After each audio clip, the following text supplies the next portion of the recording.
¿Quieres leer cómics de Venom pero no deseas perder el tiempo en historias que no valen la pena? Te diré cuáles son esas historias que debes de tomar en cuenta, ya que considero son imprescindibles, siendo las mejores en mi opinión. Hola YouTube, tu amistoso vecino hablándote de nuevo, espero que estés muy bien porque yo estoy increíble. Voy a empezar por recomendarte Dark Origin. Esta historia fue publicada en 2008 a modo de una miniserie escrita por Zeb Wells.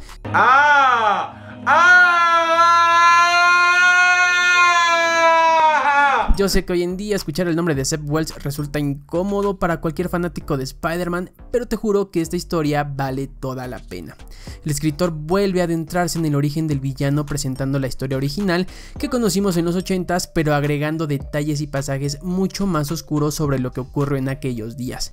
Para mí hay cierta inspiración, o mejor dicho, se aprovecha de lo popular que fue en aquel año el personaje por su aparición en Spider-Man 3, pero realmente es una historia bastante atractiva y muy oscura. Contrario a lo que se piensa, Venom no tiene tantas historias oscuras y esta es una de ellas, mostrando los intentos suicidas del personaje y la relación inicial entre el simbionte y Eddie Brock.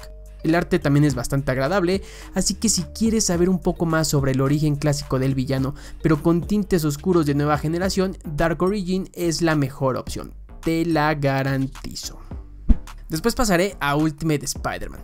La saga de Venom en esta serie escrita por Brian Michael Bendis a principios de los 2000 es muy diferente a la planteada en Amazing Spider-Man, con un simbionte que apoya su creación en base a la ciencia y con Peter Parker siendo mucho más joven a la hora de atravesar este pasaje. Esta por supuesto es una versión alterna de Venom y por lo regular no suelo recomendar este tipo de historias que se salgan del canon, pero en serio que Ultimate Spider-Man es un obligado de leer, sobre todo porque es una versión mucho más contemporánea y por supuesto más humana del personaje. Siento que le faltan muchas de las cosas que hacen tan interesante a Eddie Brock en la continuidad original, sin embargo el arte de Mark Bagley compensa cualquier cosa y si tú eres mucho más visual que narrativo, estarás tocando la puerta indicada. Saliéndome de las historias clásicas que están por venir, te recomendaría leer Spider-Man: La Agenda de Venom. Este fue un one shot publicado a finales de los 90s, escrito por Larry Hama, que rompe con la clásica relación entre Spider-Man y Venom, agregando mucho más sentido del humor en una historia sencilla y muy básica que trae a colación a Jonah Jameson. Para mí cualquier historia que tenga por más de 2 páginas a Jameson ya es garantía y asegura una atmósfera cómica. Esta sería mi principal razón para recomendarte este cómic porque está muy bien escrito y tiene una enorme cantidad de juegos de palabras que la hacen muy divertida de leer. Además porque es muy Venom de los 90s, tal vez estos años no fueron los mejores para el personaje desde un punto de vista creativo, pero hubo historias muy interesantes como La Agenda de Venom que realmente sí se salvan. En serio, dale un vistazo porque no te va a fallar, te lo juro. The Hunger es una de las historias definitivas del personaje. Esta es una miniserie de 1996 escrita por Len Kaminski que aborda la relación entre el simbionte y Eddie una vez más, pero ahora desde una perspectiva psicológica, médica y muy melancólica. Crean una analogía sobre la soledad, el amor y la dependencia que todo ser humano crea sobre alguien más.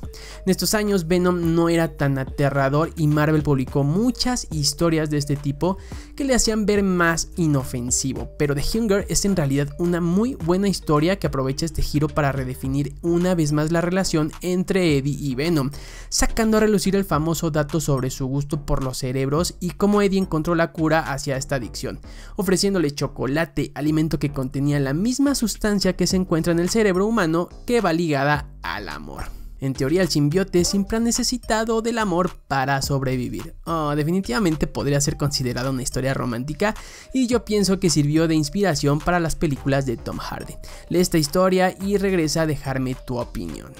Por otro lado, también se encuentra Spectacular Spider-Man: The Hunger. Este es un arco publicado durante la serie de Spectacular en 2003, escrita por Paul Jenkins y dibujada por el mexicano Humberto Ramos. Lo personal, nunca me he sentido atraído por el arte del dibujante, pero esta historia en especial aprovecha muy bien su estilo, haciendo de Venom otra vez el villano grotesco y malvado que llegó a ser en algún punto de los 80s o todavía más. A diferencia de la miniserie homónima que mencioné anteriormente, esta versión es mucho más terrorífica y mordaz, mostrando a Eddie Brock de una manera diferente luchando por su vida debido al cáncer. Si buscas algo más oscuro, algo un poco más maduro, esta versión de The Hunger es la correcta para ti. Planeta de Simbiotes es otra historia de los 90s que fue presentada durante diferentes números de las series de Spider-Man en aquel momento. Honestamente siento que no es una de las mejores historias protagonizadas por Venom, pero tiene una relevancia histórica porque es el primer acercamiento que tenemos con el origen del simbiote dentro del universo Marvel. Esta historia claramente es una referencia y una inspiración para la franquicia de películas de Venom, pero insisto, no es tan buena, perteneciendo a una época muy gris de la narrativa arácnida, y si yo te la recomiendo es meramente por su importancia histórica con el personaje. Separation Anxiety es un poco similar, otra miniserie de los 90s que meramente te recomendaría leer por su conexión a las películas de Venom, pero más que nada porque es el periodo de tiempo donde Venom pasó a convertirse en un antihéroe. Es dentro de estas historias donde se hace el cambio de villano de Spider-Man a antihéroe de Marvel. Por eso son imprescindibles de leer, pero no necesariamente porque sean buenas historias. A diferencia de las dos anteriores, Protector Letal sí que es una buena historia. Para muchos, la mejor historia de Venom, para mí, una de las mejores. Acá creo que juega mucho la nostalgia de los lectores que a veces tendemos a sobrevalorar algunos cómics solo porque se han convertido en extremo populares. Protector Letal me parece ha sufrido de eso. Sí es una muy buena historia, pero tampoco te imagines que es una obra de arte. Es tan relevante por lo que mencioné antes, se trata de la evolución de Venom hacia el término de antihéroe, fabricando una trama mucho más elaborada que sus clásicas historias dentro de los cómics de Spider-Man. En su momento fue un salto muy firme de Venom en un contexto de personaje funcional en solitario, pero quizá hoy en día a ti te pueda parecer una historia muy medianita. Como sea, debes leerla. Voy a dar el salto de estas recomendaciones hasta el 2018 para llevarte hasta la serie de Venom de Donny Cates y Ryan Stegman. Esto es algo que tienes que leer sí o sí si eres un fanático del personaje. Definitivamente es una de las mejores cosas que se han escrito alrededor de Venom en toda su historia, dando el salto a la adultez y quitándose el estigma de vivir a la sombra de Spider-Man. Este es el cómic que demuestra que Venom puede ser un antihéroe en solitario demasiado funcional y atractivo, que al mismo tiempo que la película le generó otra evolución natural al personaje. También es importante leer esta etapa porque de ahí se desencadenan otros arcos como King in Black. Esto ya es mucho más complejo de entender si eres un lector aficionado, pero en verdad se trata de una lectura muy nutritiva que expande el origen de los Clintar y todo lo relacionado a los simbiotes y a Null. Obviamente te recomiendo leer King in Black, pero solo si eres un lector un tanto ya establecido, porque si eres un lector nuevo de las historias de Venom, este podría ser demasiado confuso. Así que empieza a leer la etapa de Donny Cates y después naturalmente llega a esta historia. Por último, dos historias más que las llamaría una especie de bonus. La primera de ellas es Venomverse. Yo no soy fan de todo lo que va relacionado al multiverso dentro de Marvel, pero entiendo que a toda una nueva generación de lectores sí que les atrae este concepto. Si tú eres uno de ellos, un fan que disfrutó de Spider-Verse, si no te importa el reciclaje narrativo, Venomverse es una buena opción. Yo lo leí, no me pareció tan bueno, pero la opción está ahí.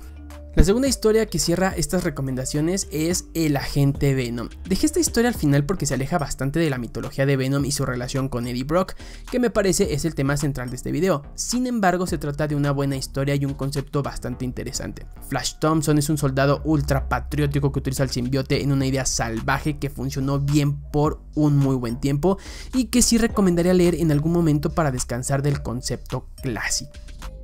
Y ahí los tienes, los mejores cómics de Venom en mi opinión. Déjame saber en los comentarios qué historias agregarías a este listado, qué cómics me recomendarías tú, cuáles ya leíste, qué opinas sobre ellos. No olvides suscribirte al canal, activar las notificaciones y nos vemos hasta la próxima.